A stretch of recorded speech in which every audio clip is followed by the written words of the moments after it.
Lakini pia kuweka wazi pingamizi kwa wapiga kura wasio na sifa ambao wamejiandikisha katika daftari.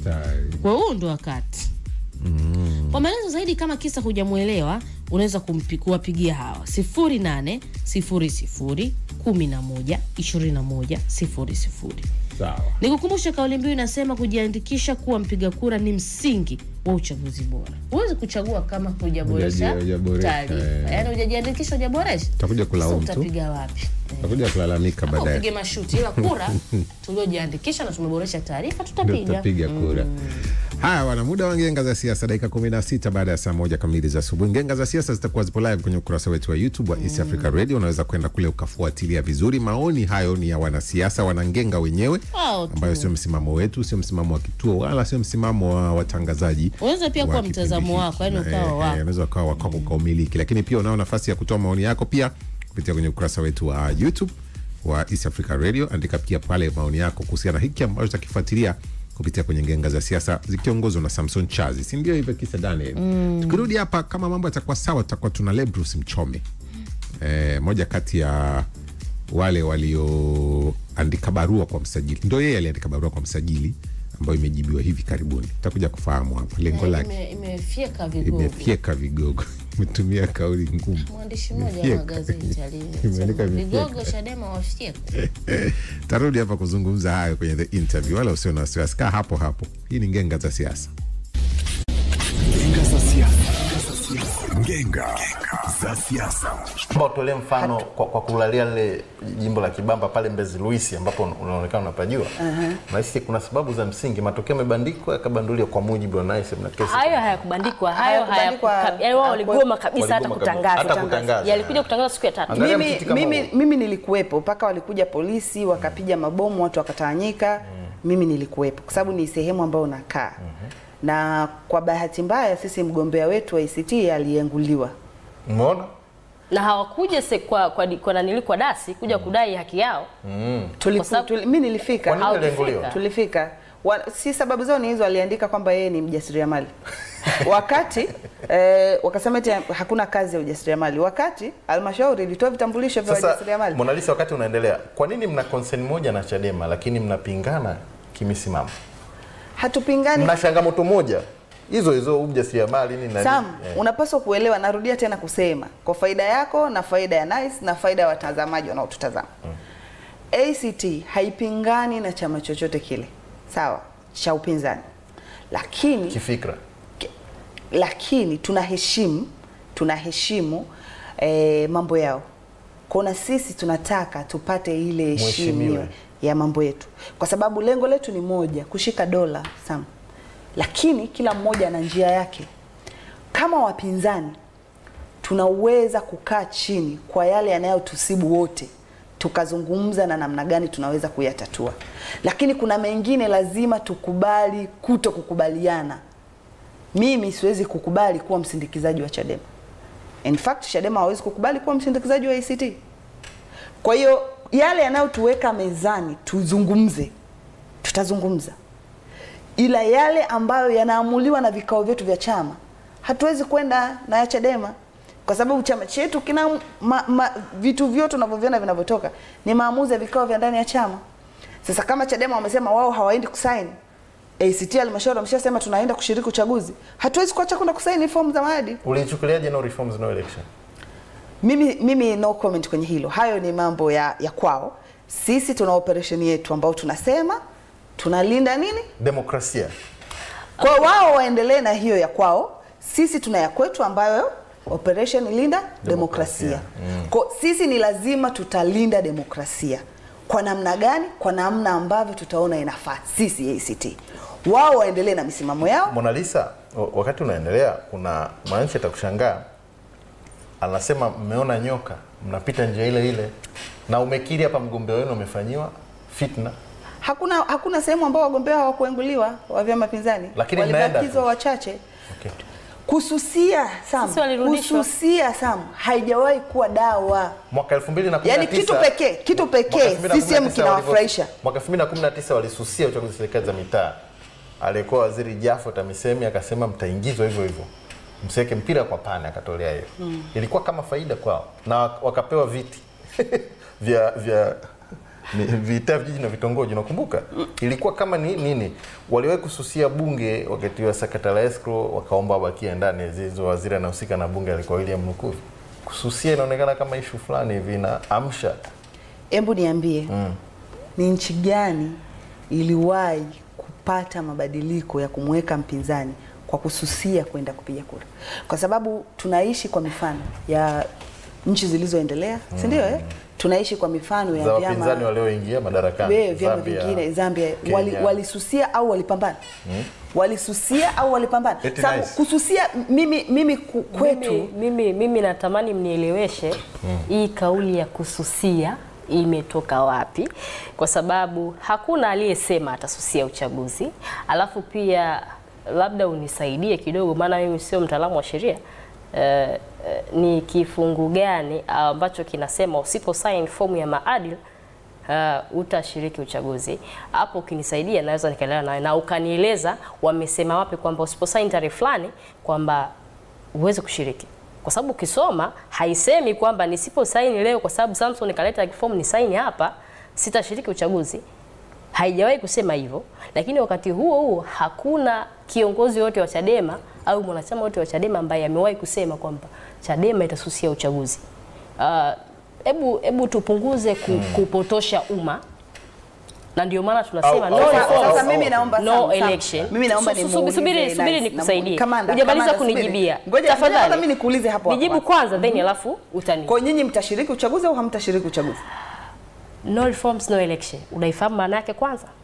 Mimi tena nataka unijibu. Uchaguzi tutashiriki endapo tutapata reforms. Msipopata? Tusipopata reforms hakuna uchaguzi. Maana hakuna uchaguzi kwa maana gani? Sasa hiyo tuupe wakati useme. Hakuna uchaguzi kwa maana gani? Wakati utatuambia, kwa sababu uchaguzi sio kujiandikisha. Ni kujidanganya. Alafu hiyo ni kuunyima umma fursa yao ya kuchagua. Fursa ipi? Wamechagua mara ngapi? Lini wamewahi kupata? Kwa sababu tumeanza kufanya uchaguzi, wewe umezaliwa ukiwa umenizidi sana, unaweza kuwa umezidi miaka 7. Umezaliwa labda maybe 92 umekuta watu wanafanya uchaguzi. Mwaka 95 watu walifanya uchaguzi, ulikuwa ni uchaguzi kweli kweli. 2015 kipindi cha Ukawa, Lowassa alifanya uchaguzi mpaka unasema huu ni uchaguzi. Umma ulifanya maamuzi. Yako wapi? Hatuna, kwa sababu umma sisi hatuende kuwaambia kwamba umma msishiriki uchaguzi. Nadhani pia mnajidanganya, kwa sababu pia hata fuatilia hata speech za viongozi wa Chadema wakiwa kwenye zile operation zao. Hakuna sehemu yoyote wanasema wananchi msishiriki uchaguzi, wananchi msiende kujiandikisha, wananchi msifanye. Hapana, tunachowaeleza umma, tunatoa elimu kwa umma kwamba tunaposema no reforms no election, hizi reform ni za namna gani? Leo hii hatuwezi kwenda kwenye uchaguzi ambao anayemchagua mkurugenzi wa tume ni rais. Na sio rais peke yake, yani wewe ni rais, ni mgombea, lakini wakati huo ni mwenyekiti wa chama. Tena sio chama tu, chama ambacho kipo madarakani. Huyo basi angechagua basi mkurugenzi, alafu hao watu wengine wa tume wakawa wanatoka, hao wajumbe wengine wakawa wanatafutwa labda na mkurugenzi wa tume. Huyo. Nakumbuka mtu ambaye ana mamlaka ya kukuweka ndio mwenye mamlaka ya kukutoa. Mtu aliyekuweka anaweza kukutoa wakati wowote, anakulipa. Huwezi kufanya tofauti. Yani leo akija akatokea Zitto Zuberi Kabwe akasema, akamuita tu mwanachama yote wa ACT Wazalendo, akamwambia hata viongozi wako wakuu unaowaita ni viongozi wakuu, mwenyekiti wa chama taifa, akitokea leo Zitto Zuberi Kabwe anaweza akazungumza naye akamuelewa hata kama ni kitu cha kijinga. Kwa nini? Kwa sababu ni mtu ambaye amemkuta. Yani ukizungumza ACT, nyinyi mmekuja mkaikuta kwa sababu ya Zitto Zuberi Kabwe, ndio alianza nayo. Leo hii akija Mzee Mtai Chadema, hata huyo Lissu anaye mwenyekiti wetu wa chama taifa, Lissu anaweza akakaa akatulia akamsikiliza. Kwa nini? Kwa sababu ni mtu ambaye ameifanya Chadema leo. Leo tunaikuta Chadema tunavimba, tunaweza kuzungumza. Leo umeikuta ACT kuna watu. Sasa unatumia mtu yule ambaye unajua kabisa inamfeva. Yani anamchagua mtu ambaye anatakiwa akamtangaze yeye. Hivi wewe tuzungumze ukweli. Bebi wako leo ndio anakuwa mwenyekiti wa tume. Alafu mimi na wewe tumeenda kwenye kugombea, let's say labda ubunge wa viti maalum, tuko mimi na wewe. Alafu anayetakiwa kuamua sasa, yani ndo final say, ni bebi wako. Kwa hali ya kawaida kabisa, hata kama nikakuzidi kura 900, hakuna uchawi unaweza akasema nice kashinda. kwa labda nitumie njia ya panya, na hata njia ya panya yenyewe nitumie kweli kweli, kwa vyovyote vile lazima atakusema wewe. Kwa hiyo kama nyinyi mnaona it is right kwenda na hizi kanuni, sisi tunasema sio sawa sawa, na ndio maana tunasema no reform no election, na tunawaambia wananchi kwa nini tunasema no reforms no election. Hatuwaambii wananchi kwamba msiende kwenye uchaguzi, hatuwaambii wananchi kwamba susieni uchaguzi, hapana. Tunawaeleza wananchi kwamba hizi sheria taratibu, hizi sheria tunazoenda nazo zinaenda kutupelekea kutoana kafara. Tumeona uchaguzi tu mdogo wa serikali za mitaa tumepata maafa mengi. Kama hamuambii wananchi wasiende kujiandikisha, kama hamuambii wananchi wasusie uchaguzi, na kama mliwahimiza wananchi wakajiandikishe, si ndio? Iweje mlitushangaa sisi ACT Wazalendo kwa katibu mkuu kwenda kusaini fomu yao? Kitu ambacho nashindwa kuelewa ni kwamba ukizungumzia kuwashangaa, hatukuwashangaa baada ya nyinyi kusaini. Tukuja kuwashangaa baada ya nyinyi kusaini, alafu eti mnakuja mnasema jamani, tumeenda kusaini tu ila tunataka kwenda mahakamani. Kwenda mahakamani kufanya nini? Yaani hapo tulipokuja kuwashangaa. Mngesaini alafu then mkaseto. Hivi unatufuatilia? Sisi tunasema tutapambana tukishiriki, tutashiriki tukipambana. Yaani tunapambana, yaani hatususi. Yaani zile taratibu zote za tume wanazozitaka sisi tutazifuata. Zile ambazo tunaona haziko sawa, chombo cha mwisho ni mahakama. Ndio maana tunakwambia tutapambana tukishiriki, tutashiriki tukipambana. Sababu tunafuata taratibu zao ili tusiingie kwenye mtego wao. Hakutunyima fursa ya wananchi kushiriki uchaguzi. Kwa sisi ambacho tunaona hakiko sawa, tunaenda kufungua kesi. Hujanijibu swali langu. Ni wapi panasema usiposaini fomu ya maadili hautaingia kwenye uchaguzi? Kwa bahati mbaya au nzuri, mimi si mwanasheria. Hayo mambo ni ya wanasheria. Ni kutoa tu wasiwasi. Lakini wao wenyewe wameshasema kwamba nyinyi mmepoteza fursa ya kwenda kusaini. Wao wenyewe. Tume, si tume. Imesema, simetoa, haukuona statement? Nimeona. Sasa kusema wao wenyewe manake inabidi muwafuate wao. Sasa ndicho wanachofia nice. Kwamba wao wenyewe wale shaka mabosi zenu sasa. Bila wao hamwezi. Yaani unataka ujue Mona Lisa, hii nchi haiongozi na tume. Yaani hata uchaguzi unavyouona, kiachilia mbali tume ya taifa ya uchaguzi, maana mimi siwezi kuita tume huru kwa sababu ni unafiki. Na siwezi kuwa mnafiki mbele ya kadamnasi. Hicho kitu ni kipinga hadharani. Lakini hiyo tume yenyewe inafuata sheria. Ndio maana tunasema wakati tunaizungumzia tume, lazima tujue hiyo tume haijiongozi peke yake. Ina hizi sheria ambazo ni mbovu. Ndio tunazotaka tuzirekebishe kwanza. Sasa, kabla ya kuenda kuilaumu tume, tunailaumu kwa sababu wao unaweza tukao tunabebesha mzigo. Muda tuliobaki nao kuelekea kwenye uchaguzi. Na hayo matakwa yenu, unadhani unatosha kufanya hayo mabadiliko, au tuingie kwa kanuni hizi ambazo tumekuwa tukizitumia muda wote na tukapambane tushinde? Kwa sababu ukileta vikwazo ni kuwakosea wanaowaamini. Yaani kanuni hizi zimewahi kutupa wabunge wakaingia bungeni. Ndio si kweli? Sahihi. Sasa kwa nini tusitumie mbinu zile ambazo tulizitumia kupata wabunge na madiwani? Sawa? Kupata kura nyingi za wagombea wetu urais. Kwa nini tusitumie mbinu zile? Shida hapa ni nyinyi mnaendelea kushusha morali ya wapiga kura. Na kuwapa kiburi na jeuri CCM ambacho hawana. Kuna maeneo wananchi hawaitaki hata kuisikia CCM. Ukienda wale kuwaeleza, ukienda kufanya kampeni, ukiweka mgombea sahihi, watu wako tayari kusimama na mgombea yule na kufanya mabadiliko. Sasa mbona yule mgombea alikatwa? Sio tu kukatwa, yani mwambie hivi, watu wa Luis, watu wa Luis walikubali kufanya mabadiliko. Kilichowatawanya nini? Mabomu. Walikaa pale, mimi nilifika. Kwa baadaye pengine tulikuwa tufahamiane maana hatukuonana. Nilifika. Kilichowatawanya watu ni mabomu. Wewe unafikiri wale watu kesho wataka kupiga mabomu tena? Kwamba sisi tuna watu ambao kazi yao wao ni kwenda kukaa pale, wasubiri mabomu, wapigwe, warudi majumbani kwao. Subiri nikueleze kitu nice. Yes. Hatupaswi kuogopa. Hatupaswi kutishwa kwa mabomu. Sahihi. Sikule ukukimbia? Hakubaki. Nilikuwa nimesimama pembeni tu pale. Watu tu walikuwa na maji kwa sababu polisi siku ile walipiga mabomu tu kutawanya watu kwa sababu na wanajua Tanzania ni waoga. Ukisema hampaswi kukimbia, nini kilitakiwa kifanyike pale? Ni kukabiliana na polisi kwa sababu polisi waliingiza maboksi yale ya kura. Kukabiliana na polisi? Kwani polisi ni nani? Polisi si raia kama mimi. Unakumbuka juzi kuna wanachama walienda mahakamani wale walikuwa hawajajiandaa. Yaani sasa nyinyi kwa nini mapambano unajua tunapaswa kuna hoja ya msingi hapa hivi. Tunapaswa kupeleka mapambano kumbe nyewe Chadema. Kwa sababu polisi wanachotakiwa ni kutulinda. Kazi ya polisi ni kulinda raia na mali zake. Polisi akikiuka hayo manake ni muhalifu. Unapaswa kukabiliana naye. Imeshawahi kutokea wapi? Kwa Tanzania. Watanzania ni waoga.